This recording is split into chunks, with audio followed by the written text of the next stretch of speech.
This is going to be your guide to using Ceruledge and Armarouge in Pokemon Scarlet and Violet. So let's start off with Ceruledge because everyone thinks it looks cooler. We have the signature move, Bitter Blade. I feel like my eyes are broken when I look at this. We have a 90 base power move. That's just a regular move that also has the 50% recovery effect. Drain Punch only has 75 power. Leech Life has 80, and that was starting to get questionable. But now we just have a regular move with the crazy benefit of Restoration.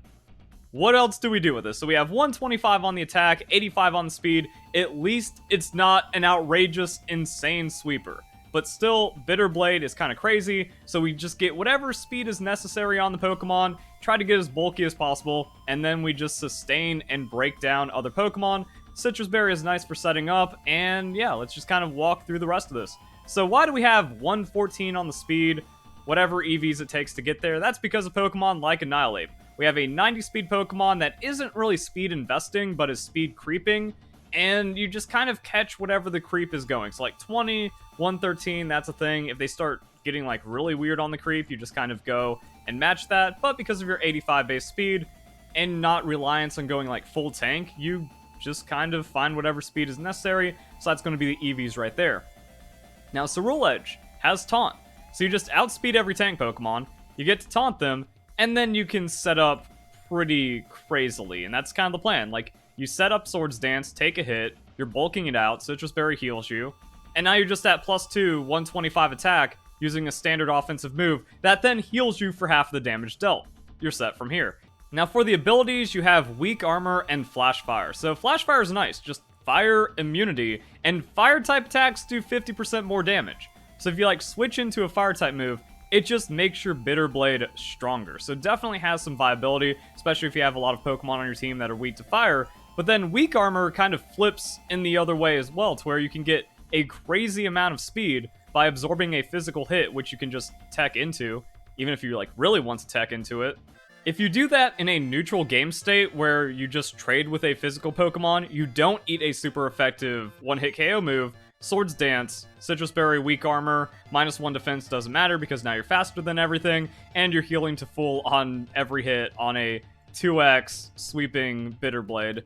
Yes, Ceruledge can pop off, and then it also anti-tanks really well with that taunt. So if you're going to be running any kind of setup, it's more worth to do this. Like, it hurts the moveset, it hurts your coverage, but you just get free setup in a lot of cases, and then you can pop off for the win. Now, you can also take that idea and just make Ceruledge a straight-up sweeper. You have the Weak Armor. Weak Armor doesn't usually go onto a Pokemon with 125 attack that can boost and just set up instantly. So the Focus Sash is going to give you that safety against special attackers or physical attackers. You preferably want to set up Swords Dance into a physical attacker. That way you get that +2 speed as well. But I mean, 85 speed is kind of outspeeding a lot in the meta and wall break, so you have that opportunity as well.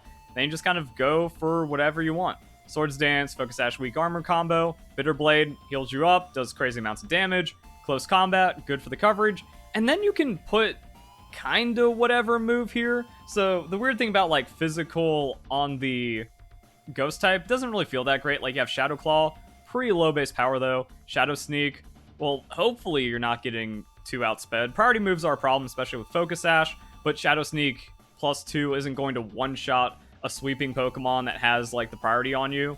So it might like trade Focus Sash or do some weird interactions like that. It's not going to really bail you out too much. That's why I like the idea of Destiny Bond here, that if you can cheese it into the Destiny Bond, people might not expect it.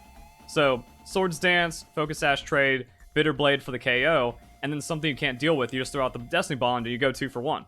So the main drawback to Ceruledge is naturally getting outsped, and then also special attackers not feeling your Weak Armor. You also have to make concessions for your coverage, because the Ghost physical stab really isn't that crazy. So your coverage is going to kind of be restricted, and the movesets, as you can see, have like status reliance, which further reduces our coverage. But overall, you can like do some really strong and crazy stuff with the Ceruledge. I think Taunt is your best option with the current state of the meta. Like, you just taunt the right Pokemon, free Swords Dance, and then you just kind of deal with everything. And if they have the outspeed to hit you physically, you just absorb it on your natural bulk, and now you're a sweeper. And now there's nothing that can be done. So you take out tanks, you take out the opposing sweeping Pokemon, they just do crazy amounts of damage with the Bitter Blade, and Shadow Sneak with an out. So I think this is a superior moveset, but going for this pivot also kind of works. It's just going to suck if like a tank Pokemon comes in, out Iron Defenses you, and then your low coverage does nothing. But that's just the nature of Pokemon. Your opponent will always have the 2% usage that somehow magically counters everything you're trying to do. After that, we can go into Armarouge. So Armarouge, same idea, but special. Different kind of move, though. We have Armor Cannon, which is effectively special fire close combat. You lose it, your defense and special defense go down. But I mean, by that point, you're already just obliterating an opponent with a 125 special attack, 120 base power move. Terra Fire into that is going to be pretty crazy. And we're also just kind of like a special attacker that wrecks things. So the rest of our profile is just going to be special coverage. You hit a super effective hit on opposing Pokemon with this 125 special attack, they're going to have a pretty bad time. Also have the weak armor, so 100 defense, 85 hit points, some hit point investment. We bulk out physical hits, and then we convert into sweeping. Oh, alright. As for the speed, with less speed than the Ceruledge, you have to put more in to catch that 90, but maybe that doesn't matter. With this, you're actually looking for that +2 on the weak armor, and then you just outspeed Dragapults. So 142 speed, beneficial nature, all of that fun stuff. Pokemon try to speed creep the Dragapult, but this also catches like everything else under it. So I mean, you get into this position and you're looking really good. With our natural bulk and variety of weaknesses, you go for that weakness policy.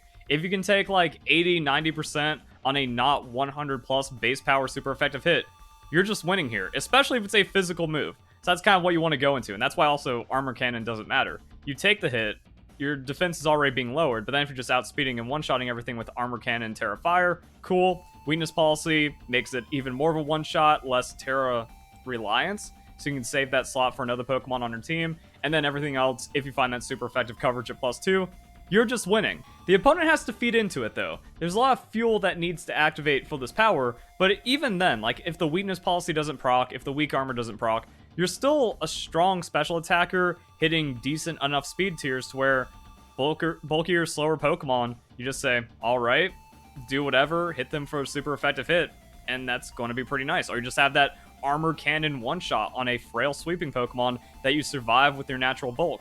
Going back to the typing, because Fire Psychic, don't really see that too much. Ground, Rock, Ghost, Water, Dark weaknesses. I mean, ideally you want to eat that non-Hydro Pump super effective hit, the Dark Pulse. I mean, there's like those not crazy high base power moves that actually work pretty well right here. Ghost, Shadow Ball isn't scary, Rock Slide isn't scary. It's mostly the Earthquake, and like on a powerful physical attacker that's on stab, but non-stab Earthquake, you're going to be okay.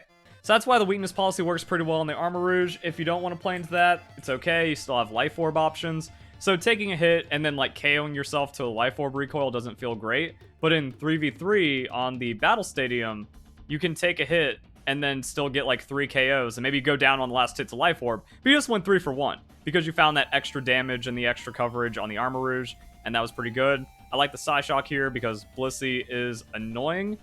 And as a special attacker, that can get pretty bad. Also, Salt Vest Pokemon or something. At least you have a way around it, and it plays into your stab. That's pretty good. So really, like, high reliance on the weak armor. Get that set up. You outspeed on crazy damage. Looking pretty cool. You also have, like, Calm Mind into special attacking, which is nice.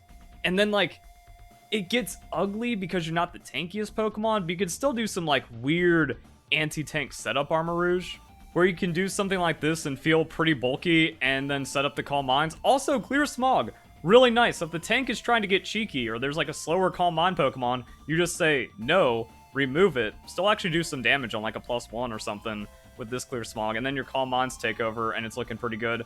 No recover, no like sustain options except for like Chesto Resto. It's like, do you really go for that?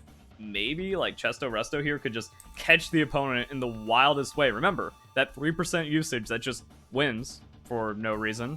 And then this Armarouge is eventually going to set up and become a really big problem. So Dark Pulse means you're not going to have to worry about any immunities like other Flash Fire Pokemon for the Armor Cannon. Also, Armor Cannon kind of gets rid of your longevity, and like resisted hits on Dragon-type Pokemon don't feel good. So like the Dark Pulse just kind of get you there. Maybe go Terra Dark to like lean into it, and that becomes like a weird niche viability pick. Psychic immune by Dark type Pokemon, so when you're running the Clear Small Calm Mind, it starts to reduce into your coverage, but that doesn't matter. If you get 4 Calm Minds, you're doing 3x damage, and then you're 2-3 hit KOing with Dark Pulses on 125 special attack, while being very difficult to kill.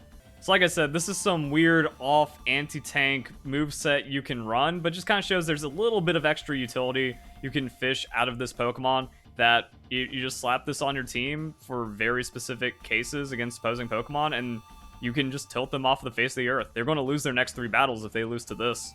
And that's pretty much going to be it for Armarouge and Ceruledge. You don't see a crazy amount of them, but they have some power, so just like decent Pokemon, which is better than a lot of the really bad, unusable, or super one-dimensional gimmicky Pokemon we've seen in Generation 9. So if you guys enjoy the video, hope you all have a nice day. Thank you very much for watching.